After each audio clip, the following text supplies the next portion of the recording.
สวัสดีครับสวัสดีท่านผู้ชมทุกท่านนะฮะยังอยู่กับผมเซอร์ลิกกับ How Moon อีกครั้งหนึ่งนะฮะในภาค Back to Nature ครับนี่ก็ดำเนินมาถึงพาร์ทที่3แล้วซึ่งก็ยังไม่ไปไหนเลยโอเคพรุ่งนี้ก็เป็นอากาศดีอีกวันหนึ่งในวันเสาร์นะจริงเราก็มีรายการที่จะสามารถสั่งซื้อสินค้าได้นะฮะแต่ว่าเราไม่มีห้องครัวนั่นเองจะเป็นข่าวอะไรไม่รู้โอเค ดูการ์ตูนไปวันเสาร์เด็กๆนะฮะนี่แล้วก็ไปผจญกับการทำงานหนักกันต่อนะฮะไปลุยกันเลยครับฝนตกหนักวันนี้ไม่ต้องรดผักแล้วฮะมีคนมารดให้เรียบร้อยแล้วเราไปเก็บของกันต่อเลยดีกว่าเพื่อการไม่เสียเวลาเดี๋ยวสายๆวันนี้ผมว่าจะไปซื้อไก่สักตัวนะเอามาเลี้ยงเพิ่มผลผลิตซะหน่อยนะฮะแล้ววันที่ฝนตกเนี่ยไม่มีสาวๆออกมาแน่นอนนะฮะไม่มีสาวมาแน่นอนก็กินหลักอันนี้ก็เก็บให้หมดแล้วก็กลับบ้านไปลุยต่อ ทำงานของเราต่อที่แปลงเกษตรของเรานะฮะเดี๋ยวรอให้ผลผลิตได้ก่อนเราจะมาเอาผลไม้เพิ่มพลังอีกลูกหนึ่งเก็บยากแกรู้ฝนตกเหนื่อยง่ายเนี่ยทำงานในร่มก็เหนื่อยนะฮะเพราะว่าบรรยากาศมันส่งถึงกันทั่วทั้งแมปโอเคเหลือหน่อไม้อีกหนึ่งสำหรับฤดูนี้ก็สร้างไม้แค่นี้นะฮะเราก็กลับบ้านไปเก็บของขายของ หมดละสำหรับนี้ก็ไปขุดแร่กันต่อเราสายประมาณสัก10 โมงเดี๋ยวผมไปดูที่เล้าไก่ไม่รู้ว่ามันเปิดหรือเปล่านะจำเวลาไม่ได้ว่ามันเปิดมันปิดกี่โมงเดี๋ยวเราเลยไปดูเลยแล้วกันจะรู้เวลาด้วยบางทีการมีคู่มือวางอยู่ข้างๆแล้วก็เล่นเกมนี้ไปด้วยเนี่ยเป็นสิ่งที่สมควรที่จะทำมากที่สุดเลยนะฮะเพราะว่าถ้าไม่มีเนี่ยแบบบางทีเราลืมนั่นลืมนี่นะเงื่อนไขต่างๆมันมาแบบ เยอะแต่วันนี้คงไม่มีเหตุการณ์อะไรหรอกเพราะว่าถ้าวันที่บรรยากาศไม่ดีนี่มันก็จะไม่มีอะไรให้เราเกิดขึ้นมันล็อกอยู่แล้วป้ายอยู่ไหนเนี่ยป้ายร้านป้ายร้านป้ายร้านป้ายร้านปกติมีป้ายร้านไม่ใช่หรอวะต้องรู้เวลาเดี๋ยวว่าจะเปิดปิดวันไหน5 โมงละ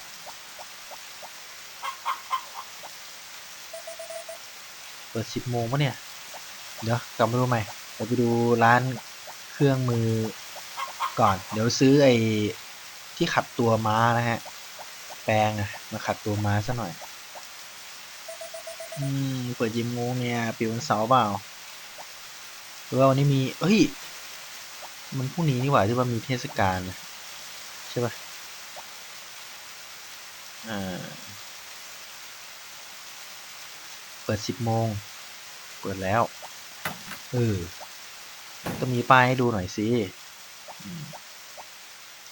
สวัสดีครับ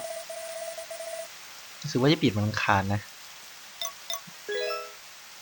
นี่อู้800เลยแพงเหมือนกันนะเนี่ยซื้อต้องซื้อ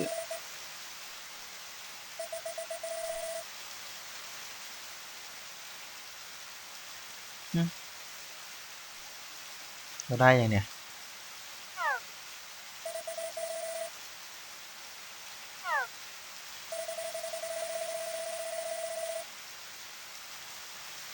เราได้ยังหว่า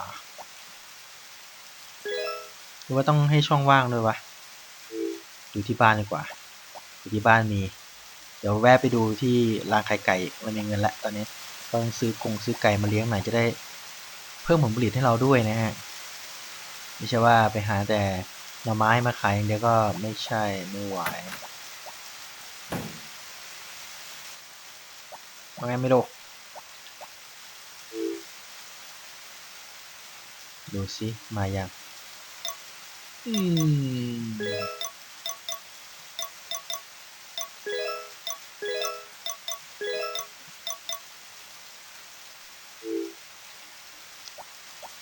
เคเดี๋ยวลองใหม่ไปลองใหม่ต้องมีกระเป๋าว่างด้วยไม่งั้นซื้อไม่ได้800เองเงินหาแป๊บเดียวนะฮะช่วงนี้ก็เลี้ยงไก่ด้วยนะเพาะไก่แล้วก็ไปซื้อวัวสักตัวหนึ่งวัวตัวเท่าไหร่ไม่รู้นะ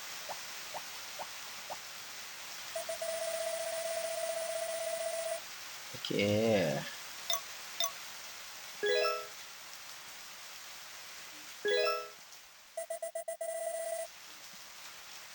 เรียบร้อยไปซื้ออะไรแล้วไปหาพอปริหน่อยไปซื้อไก่หน่อยพอปริค่อนข้างจีบง่ายนะเวลาไปซื้อไก่หรือซื้อเครื่องมือต่างๆที่นั่นเนี่ยซื้อยาซื้ออาหารไก่เนี่ยมันก็จะชอบเราด้วยนะฮะแต่วันนี้ผมไม่รู้ว่าร้านปิดหรือเปล่านะอ่ะมาต้องมา10 โมงว่ะคุยกับพอปริหน่อยสวัสดีจ้าช่างไว้เถอะนี่คนที่ขายของคือคนนี้คุณแม่คนสวย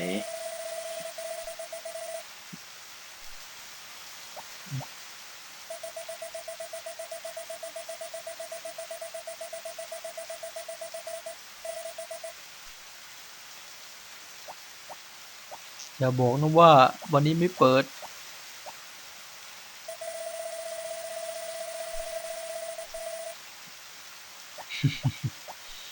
คือไม่ชอบโอ้โอ้ไม่โอ้ไม่โอ้ไม่โอ้ไม่ปิดวันเสาร์แน่เลยคู่มือจัดโอเคไม่เป็นไรเดี๋ยวพรุ่งนี้ค่อยมาใหม่วันนี้เราไปทำงานของเราต่อดีกว่าเดี๋ยวกลับมาค่อยมาขุดแร่แล้วก็มาหาม้าเดี๋ยวก็ไปขุดแร่กันก่อนฝนตกหนักเลยอ่าเริ่มหนาวแล้วเนี่ยบรรยากาศหนาวๆไงไม่รู้นะเดี๋ยวเข้าไปเอาไออุ่นข้างในดีกว่าข้างในเหมืองแร่ดีกว่า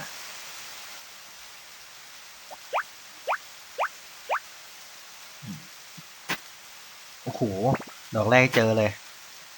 ดอกสองก็ไม่แพ้กันอาหารโอเคยังได้อือหืออืมโอเคผมพยายามอยู่ที่ไหนนะฮะคอสมิดอยู่ที่นั่นโอเคเราก็โดนดีทีเดียว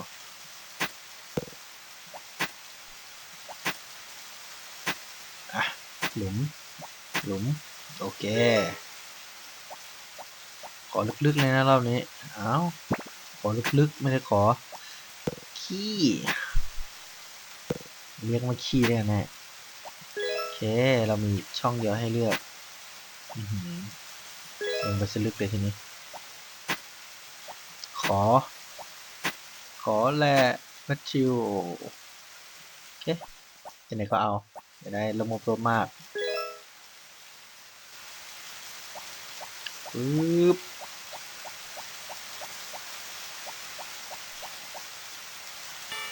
เที่ยงอีกแล้วครับท่าน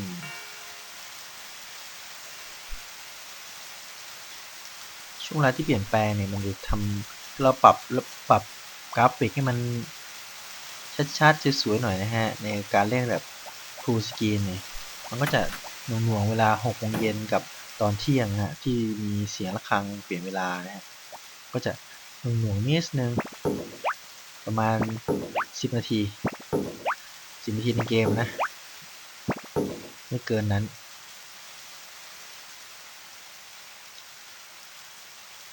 แต่ถ้าเราฝืนเล่นในช่วงนั้นมันก็จะทำให้เกิดการสะดุดขึ้นมาได้นะฮะต้องค่อยเป็นค่อยไปยิ่งเปิดโปรแกรมอัดวิดีโอด้วยนี่มันยิ่งสร้างปัญหาให้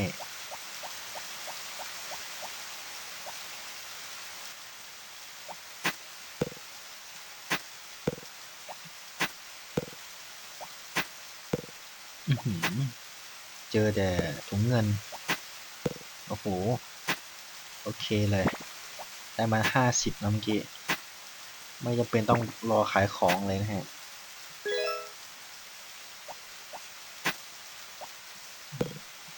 รอบนี้โอเคเลยวะเออสับมะม่วงยังโดน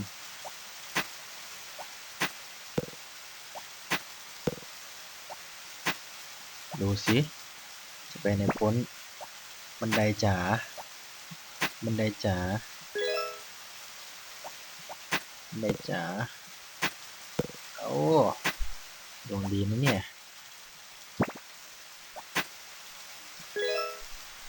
ลึกพอแล้วมั้งไอ้หน้าเขียวละอืมขอเล่นแพงเลยดิโอ้โหรอบหน้าต้องมานอนแช่น้ำแร่หน่อยสนะรอบนี้ไปขายก่อน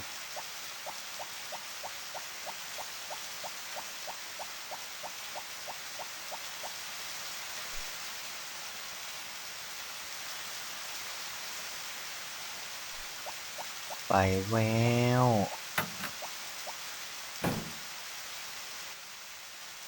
อยากได้ไก่มาเลี้ยงอ่ะแต่เวลามัน2ก็ไม่มีสินะโอเคเราไปดูไก่รอบหนึ่งดีกว่าเผื่อว่า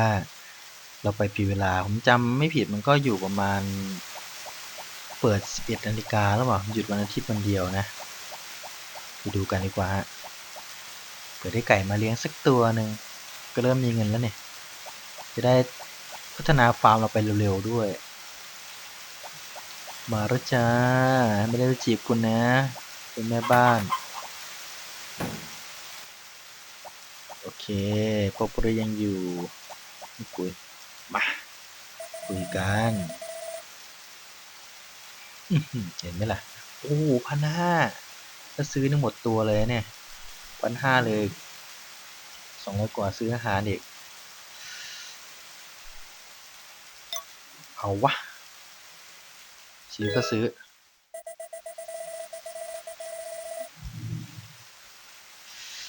อ่าชื่อตัวแรกตั้งชื่อว่า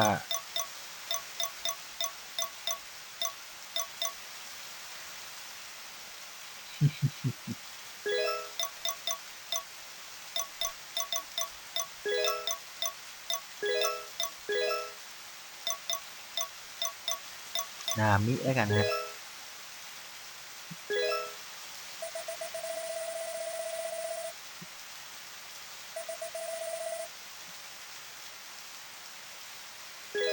ซื้ออาหารไก่ด้วยเอาอืมอืมอืมอืม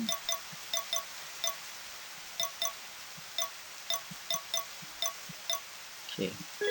ถือว่าวันนี้หมดตัวนะฮะหมดตัวแล้ว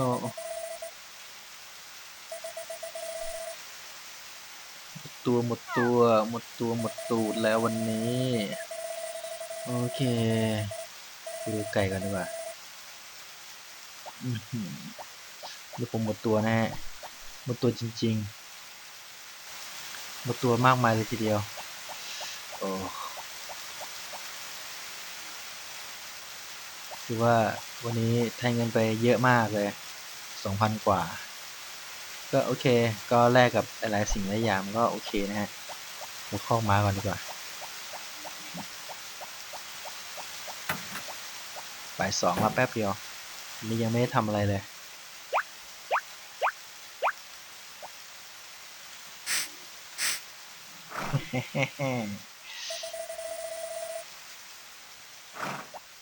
นี่เป็นพัดต้องมาขัดตัวแล้วก็คุยกับมันทุกวันนะฮะถ้ามีเวลาว่างก็ให้มันออกมาวิ่งเล่นข้างนอกแต่อย่าปล่อยให้มันตากฝนเพราะว่าตากฝนเนี่ยเดี๋ยวม้าน้อยของเราเนี่ยจะป่วยเอานะจ๊ะโอ้โหไก่น้อยของเรานามิเชี่ยอ๋อเดี๋ยวไข่ว่างนี่คืออาหารอาหารเสียบล็อกไหนก็ได้จริงๆแล้ว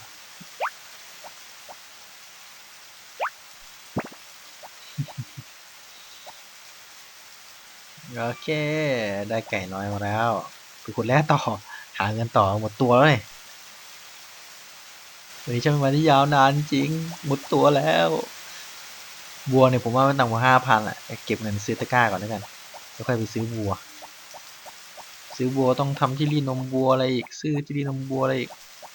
ก็เอาเยอะไปหมดเอาขาดอะไรเนี่ย เอากดผ่านอีกกุดเอาลืมอาบน้ำก่อนเดี๋ยวตายเดี๋ยวไปโผล่โรงพยาบาลอีกเสียเวลาไปเป็นวันเลยนะโผล่โรงพยาบาลเอานอนอาบแรกซะหน่อยโอ้โดดลงไปในร้อนถึงซวงเลยเนี่ย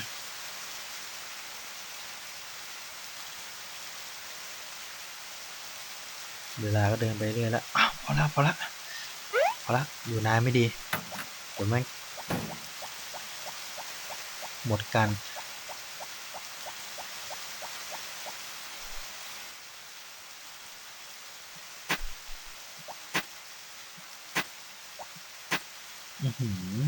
มารอบนี้ขุดเยอะกว่าเดิมอีกยังไม่เจอของไปข้างล่างของไปลึกๆหน่อยจะได้แรงแพงจะได้รวยสักทีโอเคเจอแต่แรงเงินอ๋อเกิดจะเปลี่ยนใจแล้วเมื่อกี้เกิดจะเปลี่ยนที่ขุดอยู่แล้วเอ้าโอเคขอได้ผลวะนางฟ้าเป็นใจให้กับเรานะฮะเจอแต่เงินเว้ยโชคดีเ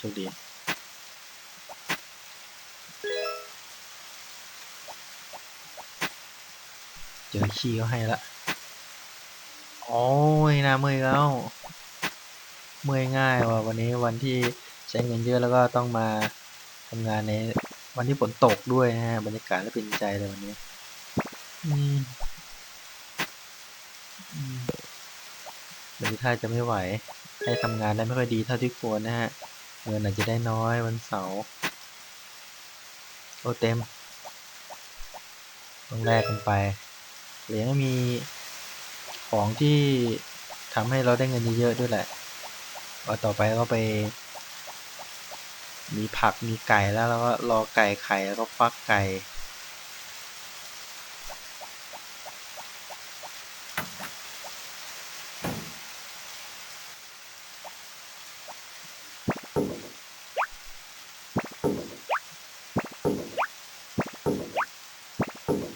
นี่เจอรอบนี้โชคดีนะไม่ได้อีกถึงรอบเลยว่ะแต่ไม่เป็นไรเราก็ต้องไปทำไว้เผื่อพรุ่งนี้อาบแรกก่อนเพราะว่าไม่อาบแรกไม่ได้แล้วหน้ามืดแล้วเมื่อกี้เนี่ยมันเหนื่อยง่ายนะฮะปกติอาบแรกก็ช่วยนะแต่อาบแรกกลางสายฝนนี่ก็ไม่ค่อยช่วยเท่าไหร่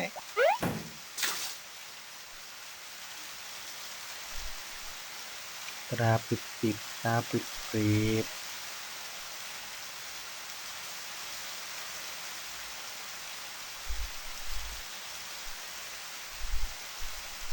โอเคเลย5 โมงแล้วไป5 โมงแล้วเริ่มมืดละเริ่มมืดแล้วจะมีงานรออยู่เยอะตอนที่ฝนตกมันดีอย่างหนึ่งคือเราไม่ต้องรดน้ำผักนะวันหนึ่งเนี่ยช่วงเล่นแรกๆผมพูดไม่อายนะผมแบบชีวิตจริงมากอ่ะเช้ารดน้ำ1 รอบเย็นรดน้ำ1 รอบคือทำแบบชีวิตจริงเลยรดน้ำวันละ2 รอบนะซึ่งจริงๆแล้วมันรดแค่วันละรอบก็พอขุดตามขอดไม่ค่อยเจอว่ะ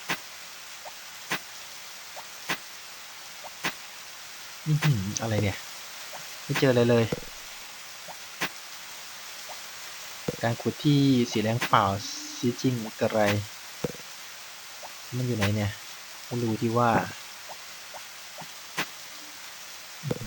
รอบนี้ขุดหารู้ยากว่ะผิดทางหน่อยนะฮะคำนวณผิดหน่อยเจอทองแดงรอบนี้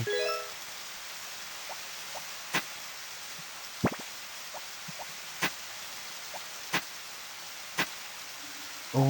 ยหน้ามืดอีกแล้วแม่เจ้ายังไม่ทันไรเลยหน้ามืดแล้วเต็มละเอ้ย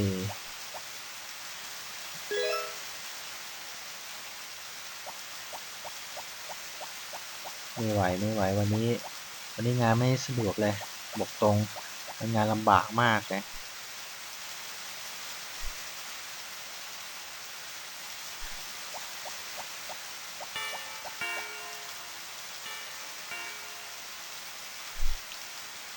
เหมือนเคยครับช่วงเปลี่ยนเวลาเนี่ย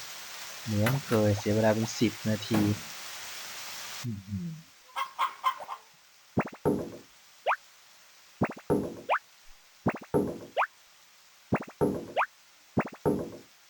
อันแรกแล้วก็มาตัดไม้ก่อนตัดไม้แล้วก็นอนแล้วจะมีเวลาว่างเราควรที่อัพขวานให้เต็มเร็วที่สุดนะฮะเพื่อว่าจะเอาไว้ใช้ตัดไม้มาทำบ้านนั่นเองเดี๋ยวบ้านเร็วก็ต้องอัพขวานให้เต็มไวๆนะฮะ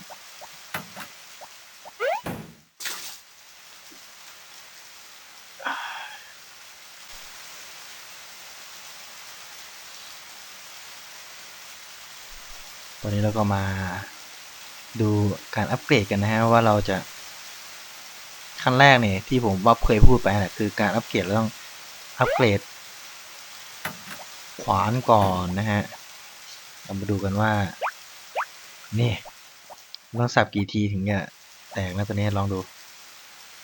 ผมบอกว่าต้องอัพเลเวลขึ้นมาอัพแค่ไหนปะมันไม่บอกแต่วิธีการอัพก็เดี๋ยวมาดูก่อนว่าข้างในมีอะไรบ้าง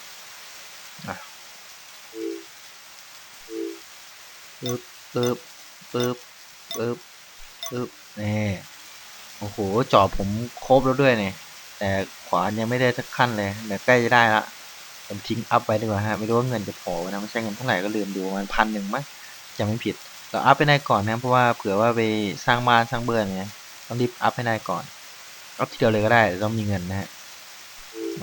วิธีการอัพเรามีเวลาไม่จำกัดจริงๆแล้วเนี่ย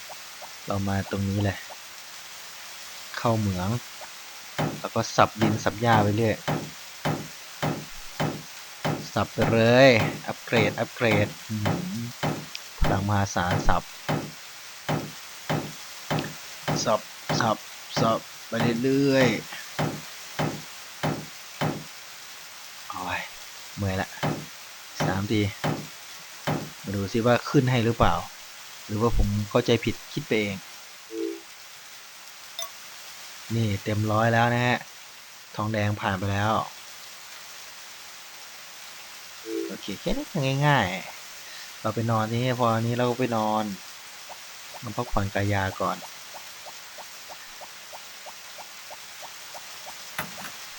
แล้วก็มาสับอีกสักรอบหนึ่งก็ได้นี่เพิ่ง2 ทุ่มเองมีอะไรทำไปแล้ววันนี้แล้วก็จะไปเดี๋ยวเอาเดี๋ยวพรุ่งนี้มาขุดก่อนพรุ่งนี้วันอาทิตย์ไม่ปิดวันพฤหัสร้านแบ็กสมิธปิดวันพฤหัสวันนี้มีเวลาว่างเอาสักอีกรอบหนึ่งแล้วก็ไปนอนคืนนี้อีกรอบหนึ่งก็ไปนอนสับเอาเวลฮะนี่เรียกว่าเพิ่มความสามารถของเราเพราะว่าจอผมตัวนี้ก็ทะลุแล้วแต่ขวานเนี่ยลืมไปเลยฮะตอนนี้สนใจหาแต่ตังค์อยู่ตอนนี้ก็ต้องหาตังค์แล้วหาสมเงินร่วมไปด้วยนะฮะก็เดี๋ยวเมื่อเกินสับทุกวันเดี๋ยวก็ได้เองถ้าต้องเอามาแล้วก็มาหัดสับไปเรื่อยๆสับไปเรื่อยนะฮะอย่าฝืนมากอย่าให้เหนื่อยนอนอันแรให้ร่างกายสดชื่นแล้วก็กลับบ้านไปนอนพรุ่งนี้เขาว่ากันใหม่แล้วก็จะ4 ทุ่มละเวลาเดินไวมากเลยยิ่งเรามีเวลาถ้าเรารู้สึกว่าเรามีเวลาว่างแสดงว่าเราไม่มีประโยชน์นะฮะถ้าเราเริ่มรู้สึกว่าเราเวลาน้อยเนี่ยแสดงว่าเราเป็นคนที่มีการมีงานทำแล้วก็ทำอะไรได้เยอะแยะมากมายคืนนี้ก็ไปนอนกันดีกว่านอนหลับไหลให้สบาย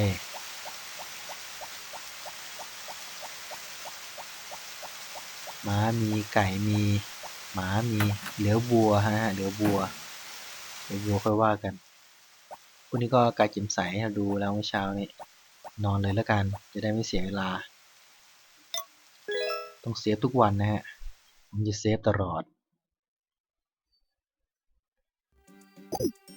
สวัสดีเช้าวันใหม่จ้าสวัสดีเมโลด้วยนะเมโลมานี่โอ้วันนี้วันอาทิตย์สดใสดูที่พรุ่งนี้มีบรรยากาศโอ้ดีแจ๋วเลยวิกฤตเราก็เหมือนเดิมนะฮะ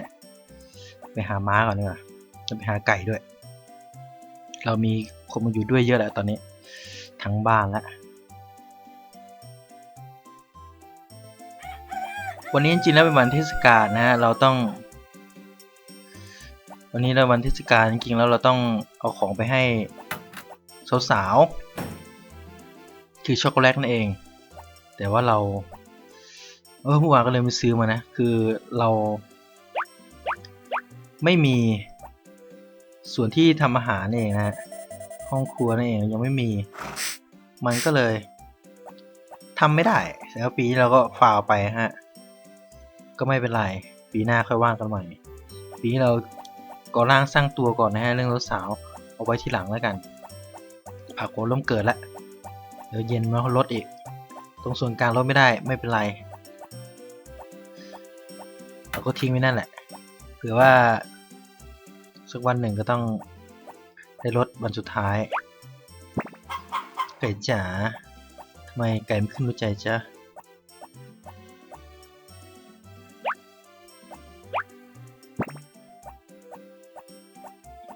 ไปเก็บผักเก็บหญ้าต่อเราภารกิจเรามีแค่นี้แหละวันๆหนึ่ง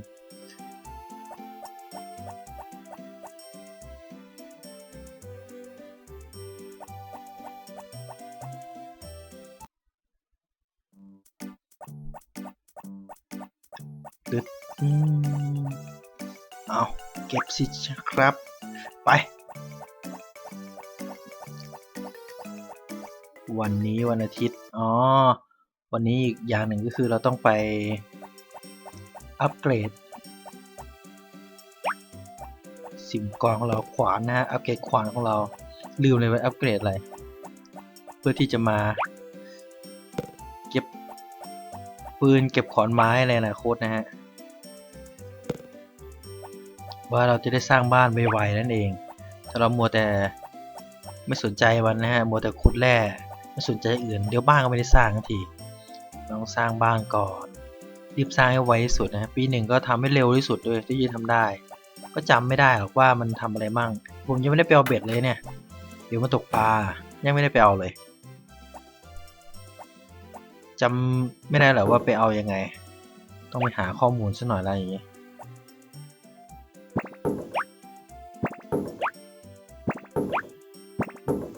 โอเคเดี๋ยววันนี้ก็ขุดลงขุดแร่ไปก่อนสักบ่ายๆค่อยไปที่ทะเลกันเพื่อมีของให้เราไม่ต้องเป็นหน้าร้อนนะไม่แน่ใจต้องไปดูข้อมูลก่อนนะจำไม่ได้จริงๆนี่ลืมจริงเลยแต่บางทีตอนเล่นแรกๆนี่ก็ไม่ได้ดูคู่มือหรอกก็พูดง่ายว่าเอาถามตามสถานการณ์นะคือบางทีเหตุการณ์ก็ไปเจอเองอะไรเงี้ยเดินไปเจอเองเดินไปเจอเองแต่บางทีเราก็พลาดเหตุการณ์ไปมากมายนะพลาดไปเยอะเนื้อเรื่องก็ขาดหายไปนะฮะส่วนประกอบต่างๆก็ความสนุกลดลงเขาจึงสมัยแต่ก่อนก็ต้องมีคู่มือทุกวันนี้เกมไม่มีคู่มือละคือเล่นๆไปเถอะเล่นยิงไปผ่านด่านไปแค่นั้นพอนะก่อนนี่ออกเกมมาออกคู่มือมาละตัวนี้เกมออกมาตามหนังมากกว่าไม่ต้องทำอะไรทุกวันนี้เหมือนนั่งดูหนังเรื่องหนึ่งเล่นเกมฟอร์มยักษ์นั่งกินก็ดำเนินเรื่องมันไปเราก็นั่งดูไปเป็นเนื้อเรื่องโผล่มาบ้างอะไรบ้างไม่เหมือนเกมสมัยก่อนๆนะฮะเรามันถึงตึงตาตึงใจไงตึงตาตึงใจคนที่เคยได้สัมผัสมันนะฮะพอทุกวันนี้ก็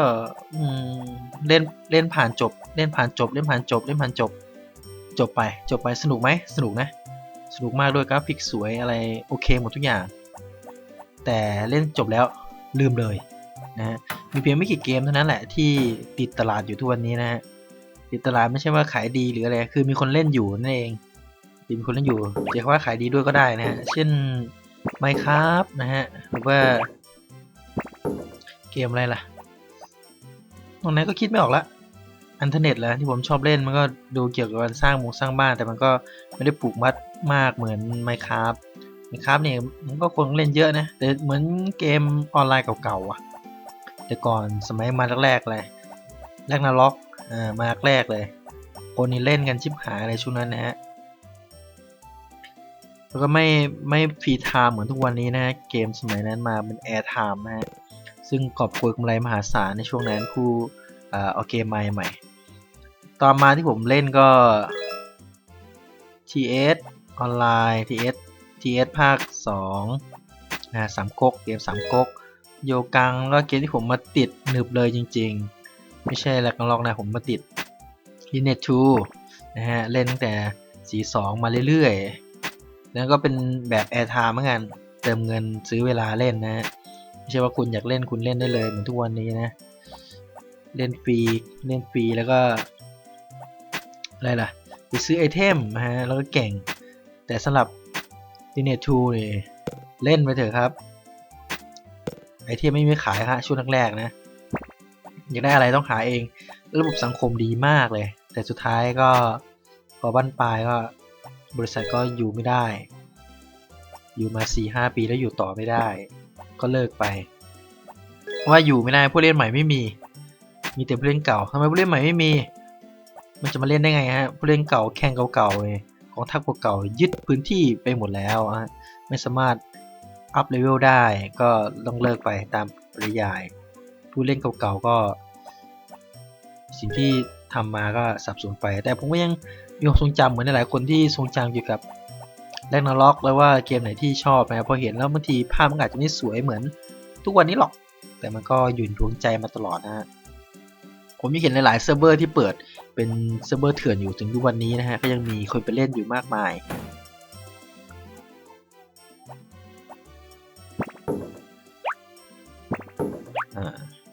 ก็พูดถึงเรื่องเกมเก่าทุกวันนี้เกมมาใหม่ก็มาตลอด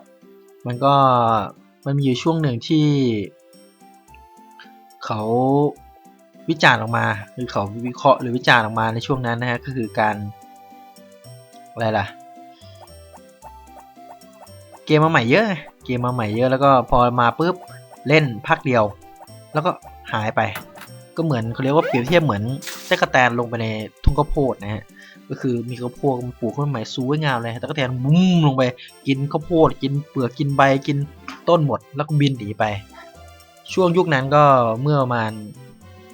2-3 ปีที่แล้วนี่แหละก็เป็นประมาณนั้นนะฮะถึงย้อนหลังมาถึง5 ปีด้วยซ้ำแล้วต่อมาเกมออนไลน์ก็เริ่มหายไปมาอยู่ในเกม Android ซะส่วนใหญ่นะฮะเล่นจบไปเป็นแมทไปไม่มีอะไรมากมายก็เล่นเราสนุกค่าเวลาเล่นแบบจริงจังแบบทุ่มทุนเวลามาเลยเนี่ยก็เริ่มมีน้อยลงเป็นเกมพวกแนวชีวิตรอดนะฮะช่วงนี้เป็นเกมแนวชีวิตรอดเป็นหลักจริงๆคือทุกคนใฝ่ฝันอยากมีเกมมาชีวิตรอดแค่นั้นแหละชอบนะฮะโอเครอบนี้ผมก็จะไป Blacksmith แหละนี่ได้แร่มาแล้วแต่ก็ต้องเก็บแร่ไปขายก่อนเอาไปขายด้วยแล้วก็เก็บไว้ทองแดงไว้สักอันนึงเอาทองแดงนี่แหละไม่ลงไปแล้วเอาทองแดงอย่างเดียว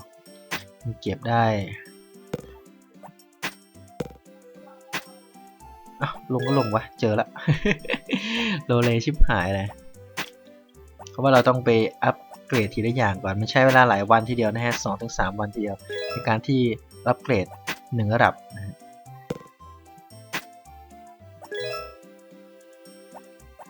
ไม่รู้ว่าเงินพอหรือเปล่านะไม่รู้เลยว่าเงินพอไหมอะไรวะเวลาไม่อยากได้เนี่ยมันเจอจัง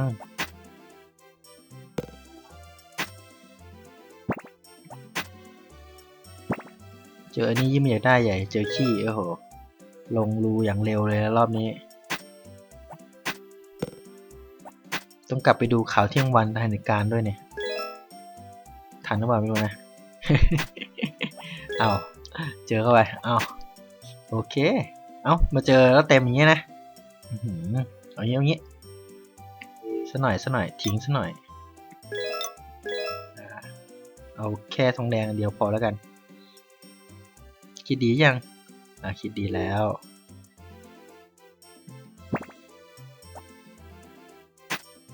เจอสิจ้าโอเคพอละอย่าโลภมากเสียเวลาด้วยนะฮะค่อยๆเป็นค่อยไปทองแดงเงินมีครบแล้วตอนนี้เดี๋ยวไปอัปเกรดขวานก่อน จะได้ไปสร้างบ้านไวๆมาขุดตอไม้ที่อยู่ในสวนเราเนี่ยไม่จำเป็นต้องรีบขุดนะฮะไปขุดตรงข้างนอกก่อน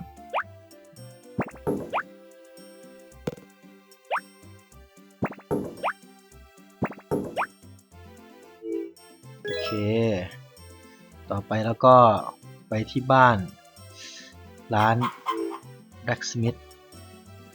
มีเงินพอเปล่าเมื่อกี้ก็ลืมดูเดี๋ยวดูตังค์ก่อนนะฮะมีถึงพันไหมถ้าถึงพันก็จะไปโอเคถึงพันอยู่ไปข้ามาแล้วอัปเกรดขวานใช้เวลากี่วันเดี๋ยวไปดูกันมา2-3 วันนี่แหละถ้าจำไม่ผิดเอ้าวันที่ก็ปิดเหรอโอ้ลืมไปว่าวันนี้เป็นวันเทศกาลนะฮะเทศกาลวันนี้ไอ้เชี่ยลืมก็ฟาไปพรุ่งนี้แล้วกันพรุ่งนี้วันจันทร์ได้อยู่เดี๋ยวค่อยมาใหม่วันจันทร์ค่อยว่ากันวันนี้ขออนุญาตฟาวก่อนนะฮะลืมดูปฏิทินรู้แหละว่ามีเทศกาลเมื่อเช้าก็พูดอยู่แต่ไม่ได้ว่าคนเราจะพักผ่อนกันทั้งหมดเลยนะฮะลืมจริงเดี๋ยววันนี้ก็ขุดแร่ต่อแล้วกันไม่มีอะไรทำละแล้วเย็นก็สับให้มันได้เลเวล2หน่อยพอนั่นก็ค่อยไปอัปเกรดไปเรื่อยพอสับไม้ได้ก็ลุยเลยทีนี้เรามันอยู่ประมาณเลเวล3มั้งผมจำไม่ผิดนะขุดแร่ต่อเซ็งเลยเสียเวลาเป็นชั่วโมงเพื่อที่จะไปหาบ้านหลังนั้น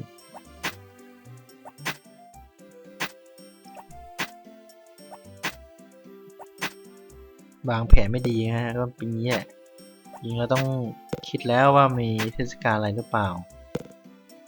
นี่เล่นเดินไปไม่ดูเลยฮะพูดจะเป็นเรื่องใหญ่นะจริงๆแล้วก็ไม่มีอะไรหรอกแค่เดินเล่นสำรวจบ้านเมืองจะได้รู้ว่าวันเทศกาลเนี่ยไม่ว่าร้านไหนก็ไม่เปิดนะจ๊ะยกเว้นโรงแรมบ้างในบางเทศกาลนะฮะคนเขาไปเที่ยวหมดมีแต่เราอะไรมาขุดแร่อยู่นี่ทำงานมันหยุดชอบมันธรรมดาไม่อยากจะทำงานเหนื่อยละเช็ดเหนื่อยยิกๆละไปมานอนไม่รู้เหนื่อยระดับไหนนะผมก็จำไม่ได้ว่ะก่อนหน้านี้น่าจะมีเหนื่อยไปรอบหนึ่งแล้วแหละหน้ามือตามัวแต่ไม่ได้มันวันนี้ฝนไม่ตกนะฮะบรรยากาศดีก็เหนื่อยยาก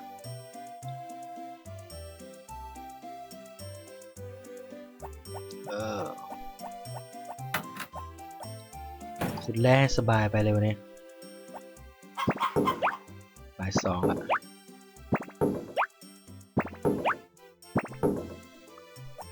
ผมทุ่มทุนไปกับไก่ตัวนี้มากเลยนะเสียตังค์ไปตั้ง1,500แล้วก็ซื้อไข่200 1,700พอดีแต่ว่าหมดตัวเลยคือเราต้องรีบสร้างไว้ฮะยังไม่จำเป็นทำอะไรอย่าลืมนอนแรกก่อน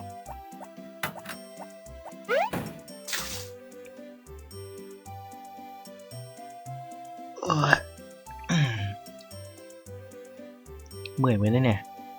ขณะคนผู้เล่นนั่งเล่นยังเมื่อยเลยนะฮะในเกมวิ่งไปวิ่งมาเมื่อยน่าดูเลยต้องพักผ่อนกันหน่อยแค่นี้พอไม่ต้องพักเยอะใช้เวลาเยอะอีกสักรอบคงได้อยู่สำหรับคืนนี้นี่ก็อัปเกรดตามเป้าหมายของเราสับดอกแรกเจอเลย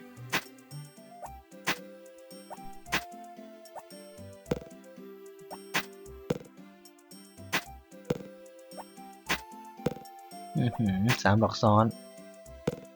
4 ดอกซ้อนโชคดี5 ดอกซ้อนเจอขี้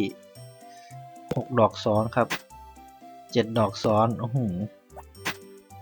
ดอกซ้อนครับเต็มเลย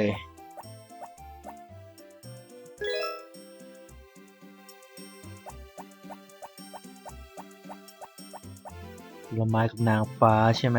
เราต้องเมาผลไม้กับนางฟ้าอีกลูกหนึ่งแล้วก็ไปตกปลาอีกลูกหนึ่งบ่าย 3แล้วว่าจะไปทะเลซะหน่อยลืมเลยนี่บ่าย 3แล้ว ไม่ทันแล้วมั้งเนี่ย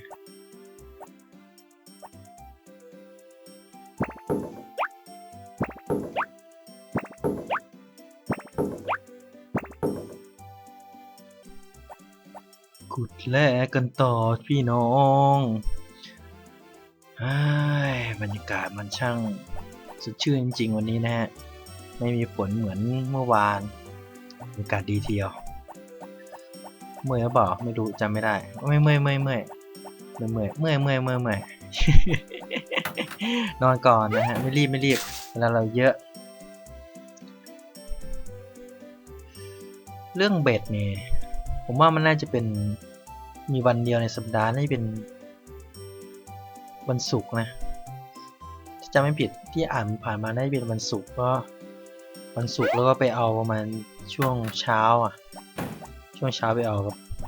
ลุงเกลนที่ชายหาดแต่ผมก็ผ่านมา2 ศุกร์ประมาณศุกร์เดียว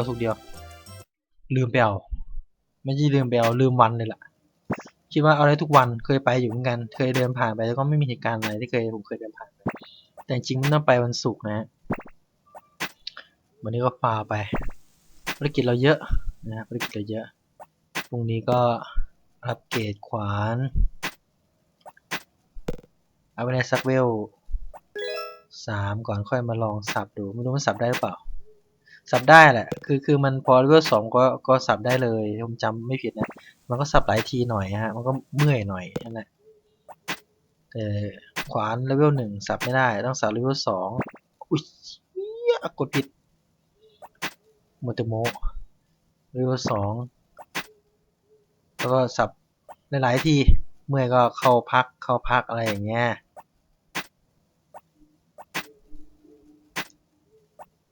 อ้าวหาไม่เจอป่ะหาอะไรก็ไม่เจอเลยพอทิ้งไอ้แร่หน่อยอยู่คนละฝากฝั่งกันเลยหาเจอได้ไง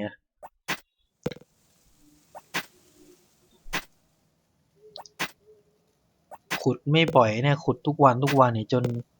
ไอ้เลเวลเต็มแล้วนะฮะแต่ไม่มีเวลาอัปเกรดแค่นั้นเองเดี๋ยวไปดูราคาด้วยจำราคาไม่ได้ได้จำไม่ใช้ในอนาคตมาชั้นนี้เจอดีไว้ขุดเจอเยอะเลย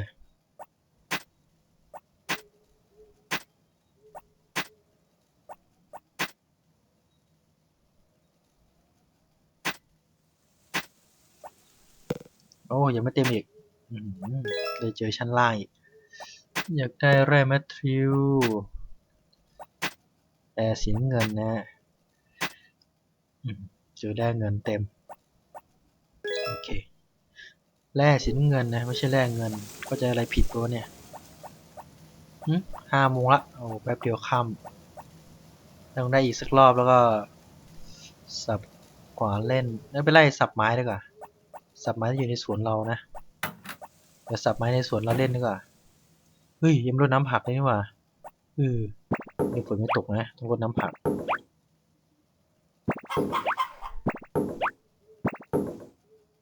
ไปหาม้าหรือยังไม่รู้แต่ละวันนะม้าไปหาเมื่อเช้ามันลืมทำไปทำมามันลืมบางทีทำซ้ำไปซ้ำมา3-4 รอบนะทำเรื่องเดิมนั่นแหละเดี๋ยวรดน้ำผักก่อนอุปกรณ์ที่ยังไม่ใช้ตอนนี้ก็มีค้อนเก็บไปก่อนยังไม่ใช้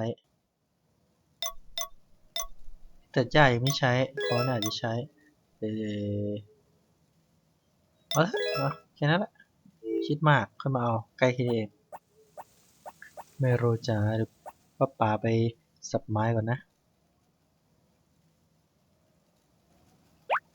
นี่เจอเลยโอ้ยพูดน้ำผักก่อนลืมไม่ใช่หรอกเดี๋ยวมันเหนื่อยก่อนบัว6 โมงเย็นแล้วเสียงนกฮูกร้องแล้วต้องเก็บเงินให้ได้ก่อนนะฮะต้องได้ก่อนต้องสร้างอ่าฮอตเฮาส์ให้ได้ก่อนหน้าหนาวเพราะว่าจะได้ปลูกสับปะรดขาย อืมต้นไม้หญ้าแค่นี้เหยียบไปเลยก็ไม่เหยียบ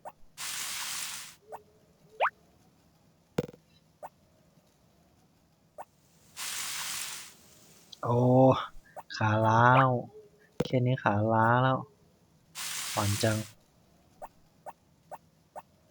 เติมน้ำไปด้วยนะฮะพรุ่งนี้จะได้ไม่ต้องเสียเวลาแล้วไปตัดไม้กัน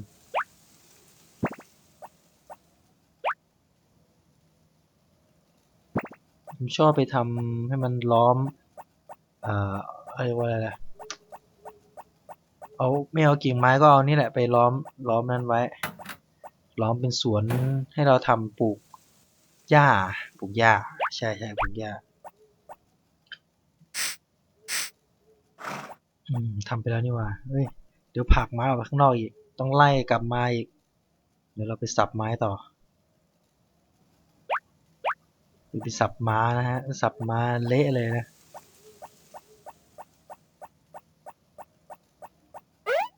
อ่ะเจอแล้ว2,000 หน่อ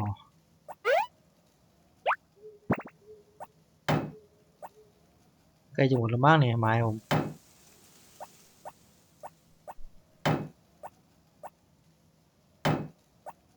กี้เมื่อยแล้วเราสับแล้วไปอาบน้ำแล้วก็นอนดีกว่าอุ้ย3 ทุ่มแล้วเนี่ยไวมันโกหก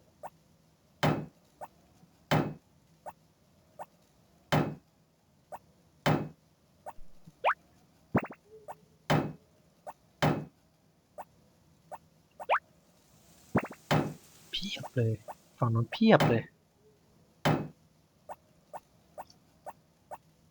คือจะได้อัปเกรดด้วยนะฮะสับๆไปสับเล่นไปอย่าไปซีเรียส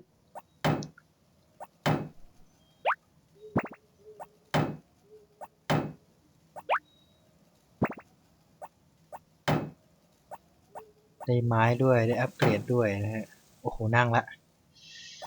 อ่ะไปอาบน้ำนอน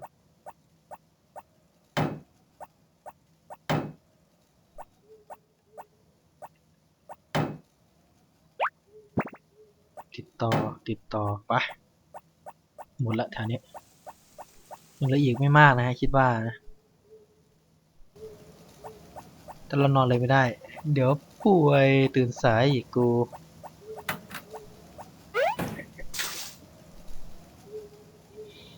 ถ้าได้ไอ้ขนมมาเคี้ยวเล่นนะเขาจะด่าแม่เคี้ยวเล่นอยู่ในบ่อน้ำพุร้อนนี่เคี้ยวกรุบแกรบกรุบแกรบเล่นโอ้เที่ยงคืนพี่น้องตายตายตายไปนอนไปนอนอืมมีเสี่ยงตื่นสายนะพรุ่งนี้เนี่ยโอเคไม่เป็นไรตื่นสายไม่เป็นไรแต่วันนี้ก็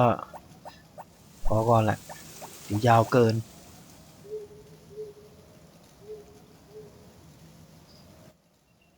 ผมจะเล่นให้ได้ประมาณ2 คืน2 วันพอนะฮะเพราะว่ามัน1 วันก็ยาวมากแล้วผมไม่อยากตัดส่วนไหนที่ออกด้วยไงอยากเก็บไว้ทุกส่วนนะที่เล่นก็สำหรับพาร์ทนี้นะฮะพาร์ทที่3แล้วผมก็ขอบคุณมากๆ3 หรือ 4ว่าน่าจะพาร์ทที่4แล้วนะฮะพาร์ทที่ไหนก็ช่างมันเถอะผมจะไม่พูดเรื่องพาร์ทแล้วว่าจำไม่ได้ยิ่งนานไปยิ่งจำไม่ได้ฮะสำหรับพาร์ทนี้นะฮะผมก็ขอบคุณมากๆนะฮะสำหรับทุกการรับชมครับยังไงก็ช่วยติดตามช่วยซับช่วยไลค์ช่วยคอมเมนต์เป็นกำลังใจให้ด้วยนะฮะขอบคุณมากนะฮะสำหรับทุกการติดตามครับสุดท้ายนี้ผมก็ขอกล่าวคำว่าขอบคุณมากครับสวัสดีครับ